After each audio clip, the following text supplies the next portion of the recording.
चलिए mid point theorem का converse पढ़ते हैं, बहुत इंपॉर्टेंट थ्योरम है। और ये मिड पॉइंट थ्योरम का कन्वर्स है, उल्टा है। इसकी स्टेटमेंट क्या है? A line drawn through the mid point of one side of triangle is parallel to other side and bisect third side। ठीक है, ये हमारी स्टेटमेंट है converse of mid point theorem. क्या statement? A line draw through the mid point of one side of triangle is parallel to other side and bisect third side, है ना। अभी हम एक ट्रायंगल लेते हैं और इसको समझाने की कोशिश करते हैं। ये हमारा एक ट्रायंगल है ए बी एंड सी। एक लाइन ड्रॉ करते हैं जो इस ट्रायंगल के मिड पॉइंट से होके जाती है ना। ट्रायंगल के मिड पॉइंट से होके जाती है, जो पैरेलल है इस दूसरी लाइन, इस अदर लाइन बीसी के।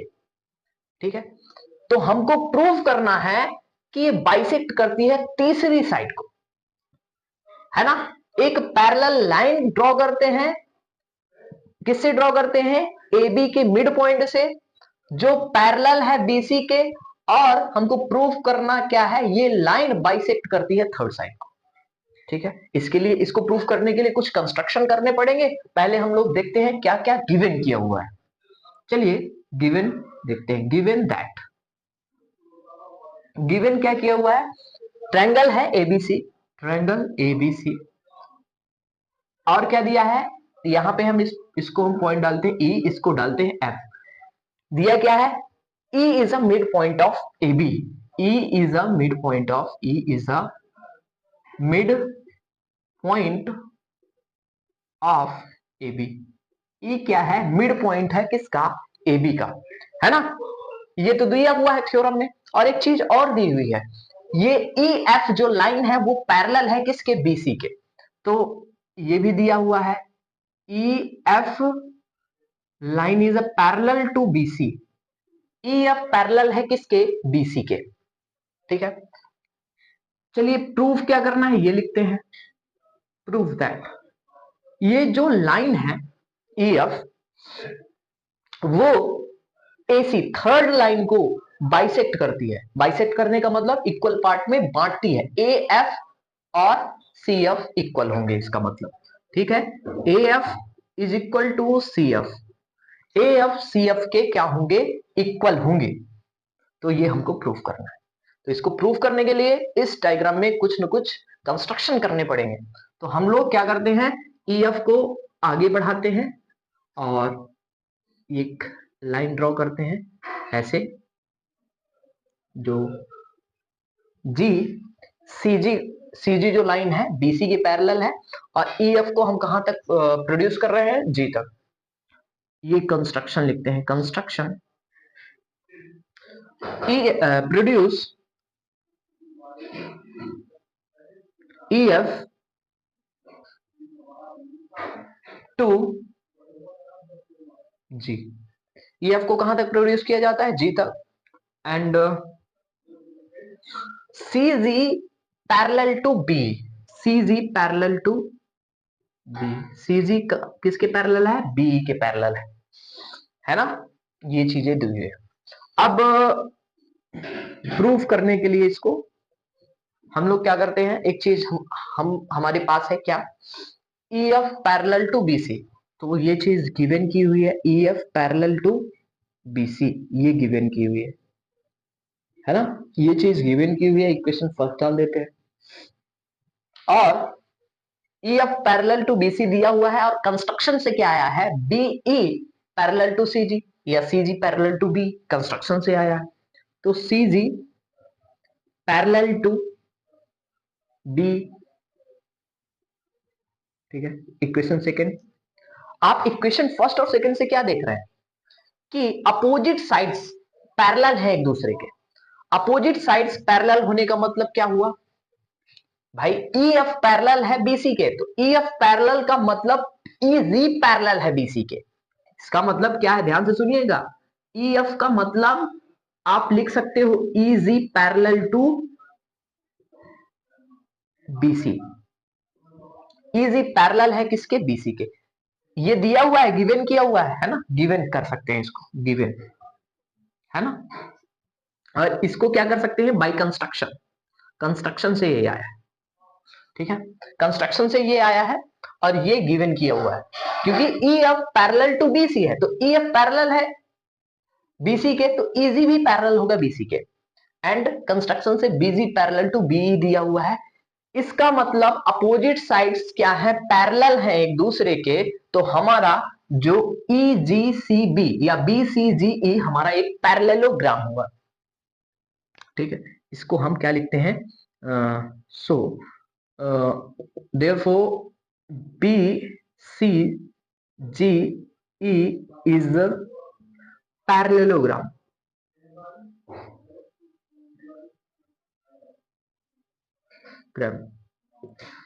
क्या है,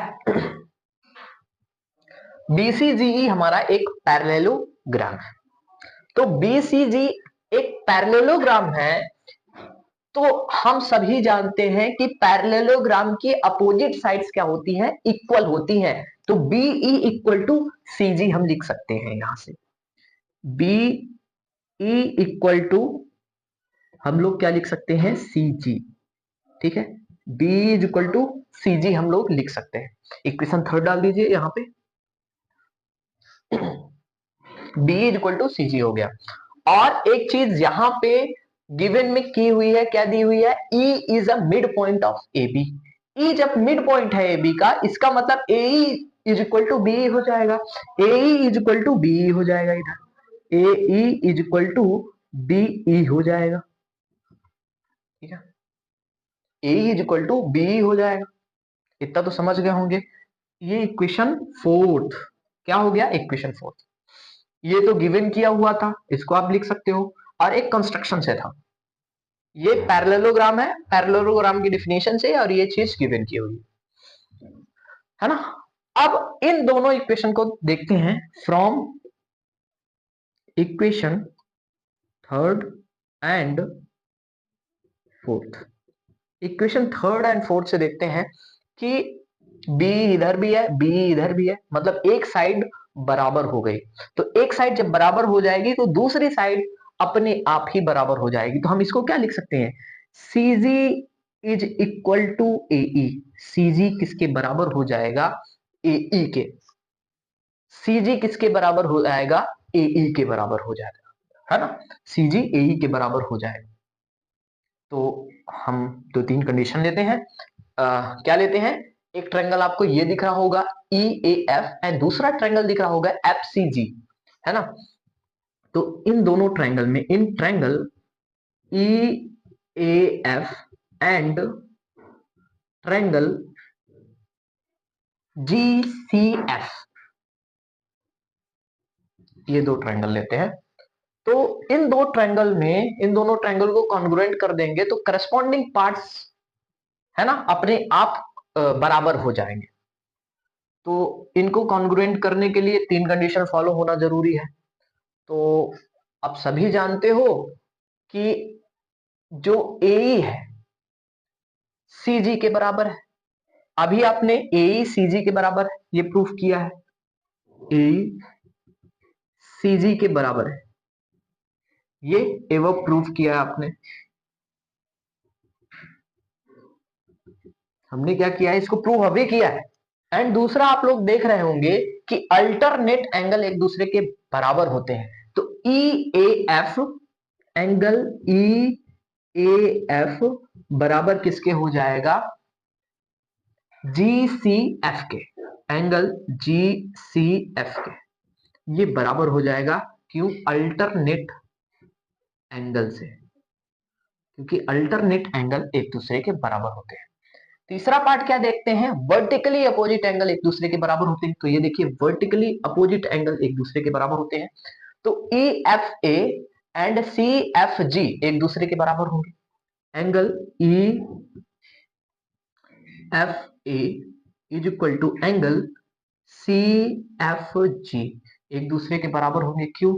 वर्टिकली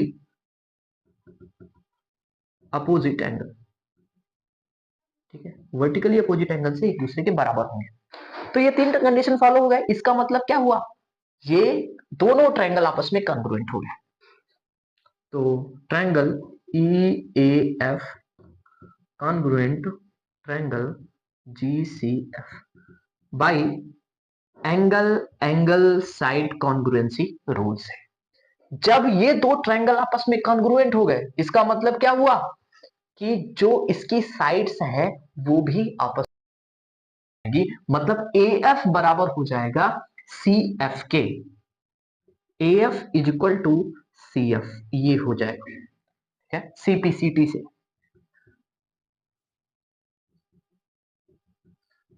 तो प्रूव हो गया हमारा। क्या प्रूफ करना था, ये जो लाइन EF है AC को बाइसेक्ट करती है ना, मतलब बराबर भागों में बांटती है। AF is equal to CF हमारा प्रूफ हो गया। देखिए तो प्रूफ हो गया। ये हमारी थी कन्वर्स ऑफ मिड पॉइंट।